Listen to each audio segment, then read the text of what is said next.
I feel a slight sense of betrayal that all the people I've worked with and all the acting things I've done, which have been fantastically enjoyable, and I've been so lucky. He's not the kind of actor who drops names, so when Hugh Laurie calls someone the greatest, you lean in. He remembers whole reams of stuff which from considerably longer ago, and I cannot remember any of it. Because Laurie's not just another leading man, he's a technician, a craftsman, a former musician who measures rhythm in dialogue, silence in presence, weight in a glance.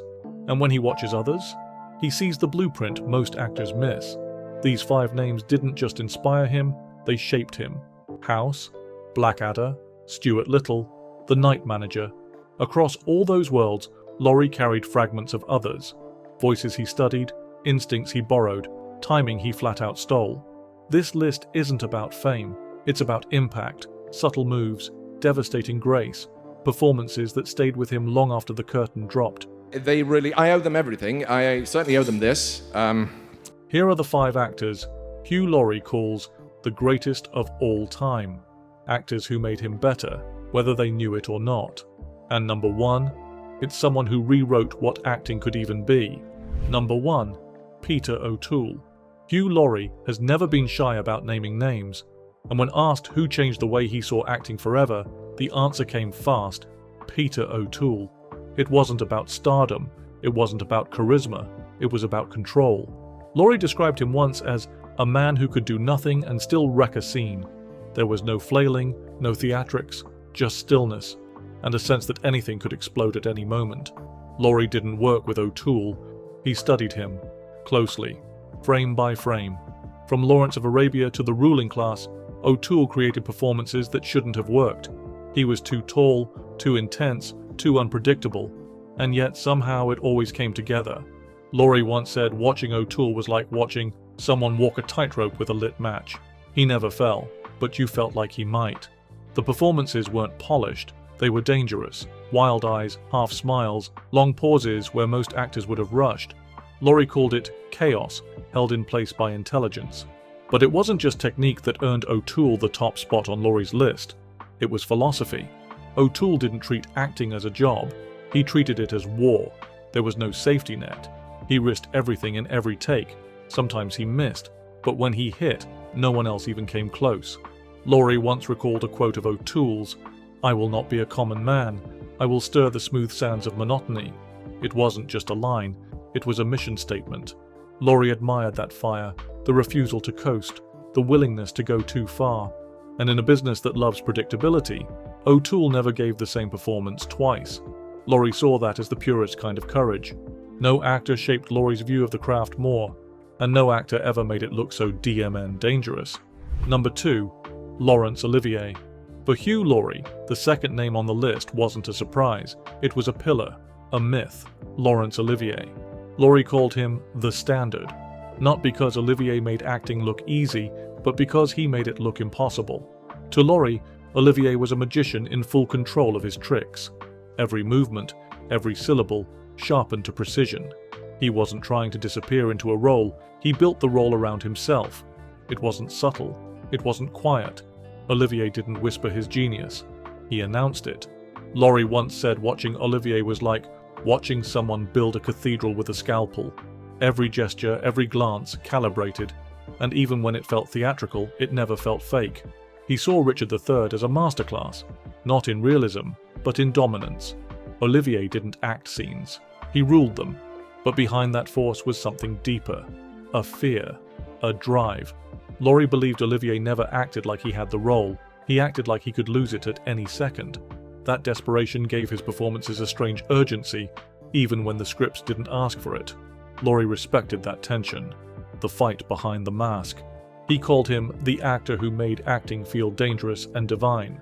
For Laurie, Olivier wasn't a relic, he was the blueprint, a reminder that power on screen doesn't have to be loud, but it does have to be earned, and no one earned it harder than Laurence Olivier. Number 3, Robin Williams. Hugh Laurie never tried to match Robin Williams, he knew it was impossible. No one could, but he did try to understand him, and what he saw wasn't just comedy, it was velocity. To Laurie, Williams wasn't acting, he was detonating. Each role, a controlled explosion. Whether it was Dead Poets Society or Good Will Hunting, Williams didn't just perform, he flooded the frame. Laurie once said watching Williams was like standing in a storm you didn't want to end. He admired the range, but what truly haunted him was the weight beneath the chaos, the ache under the joke. Laurie saw Williams as someone who bled through the mask and still kept smiling. There was a moment during an awards ceremony where Williams went off script, shocking no one. But Laurie noticed something else, the way he paused, the silence between the laughs. Like the joke wasn't the point, it was the shield. Laurie believed Williams's genius wasn't in how fast he was, but how precise. That even in his wildest riffs, he never lost the character, never lost the pain. He once called him the only actor who could play truth like jazz, and that stuck with him. For Laurie, Williams wasn't a comic genius or a dramatic powerhouse. He was both, at the same time, all the time. And watching him was like chasing a shadow, one you were grateful to never catch. Number 4. Colin Firth. For Hugh Laurie, Colin Firth wasn't just a colleague, he was a contradiction in motion. He looked like a classic British leading man, stoic, polished, composed. But Laurie always saw the storm beneath. To him, Firth's strength was subtlety. He didn't demand the spotlight, he dissolved into it. Whether it was the King's Speech, A Single Man, or even Bridget Jones's Diary, Firth could shift emotional weight with nothing but a breath. Laurie once joked that Firth could say more with a blink than most actors could in a monologue, but beneath the praise was genuine respect, because Laurie understood how hard that level of control really was. There's a story Laurie tells about watching Firth rehearse. No drama, no ego, just relentless quiet refinement. He peels back a performance like it's wallpaper, Laurie once said, layer by layer, until only the truth is left. He also admired Firth's refusal to be boxed in. He could go from tortured monarch to absurd romantic, from spy to stammering underdog, and never miss.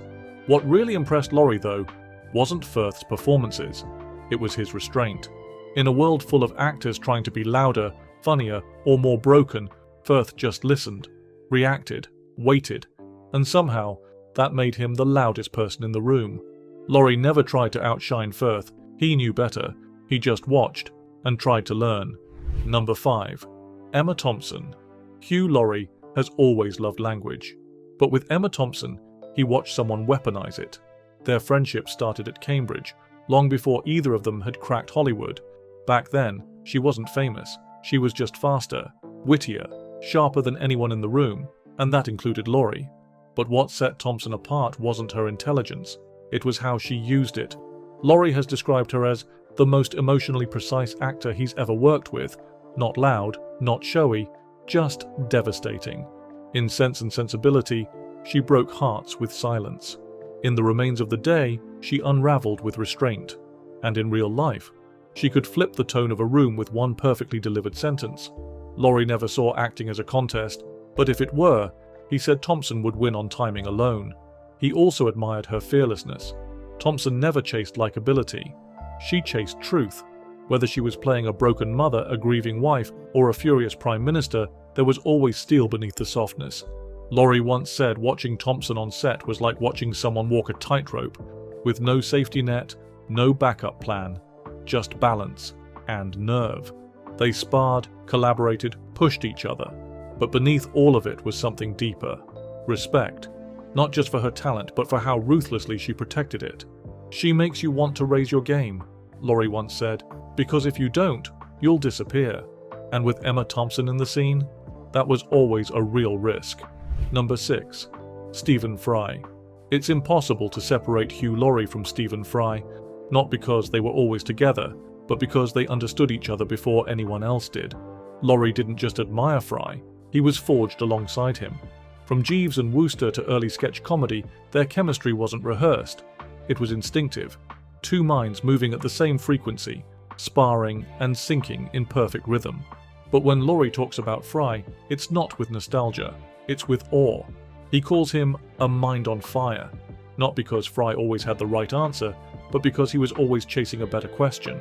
Laurie watched Fry bend words, scenes, and expectations with the ease of someone too clever for the room, but never too proud to stay in it. He could play the fool and the philosopher in the same breath. And Laurie took notes. But it wasn't just the intellect, it was the courage. Fry didn't hide behind characters, he poured himself into them. The humour masked vulnerability, the elegance hid storms, and Laurie, more introverted, more guarded, saw that as bravery. He once said, "Stephen plays pain like it's part of the joke, and somehow that makes it hurt more." Fry taught Laurie something no drama school ever could, that comedy was tragedy, rewired, that the best actors weren't afraid to bleed in a punchline, and while Laurie's style became quieter, more internal, Fry's fearlessness never left him. He didn't just shape Laurie's career, he shaped his spine. Hugh Laurie never chased the spotlight. He studied it, watched who stepped into it with grace, who set it on fire, and who quietly made it irrelevant. These 6 weren't just favorites, they were forces. Each one shaped how Laurie listened, moved, spoke, not in mimicry, but in reverence. He doesn't drop names to impress, he names them to remember, because in every role he's ever played, you can hear their echoes. Sometimes loud, sometimes barely there, like a chord fading out. And maybe that's the secret. The best actors don't just perform, they pass something on. If you enjoyed this list, make sure to like, subscribe, and let us know in the comments who shaped your view of greatness.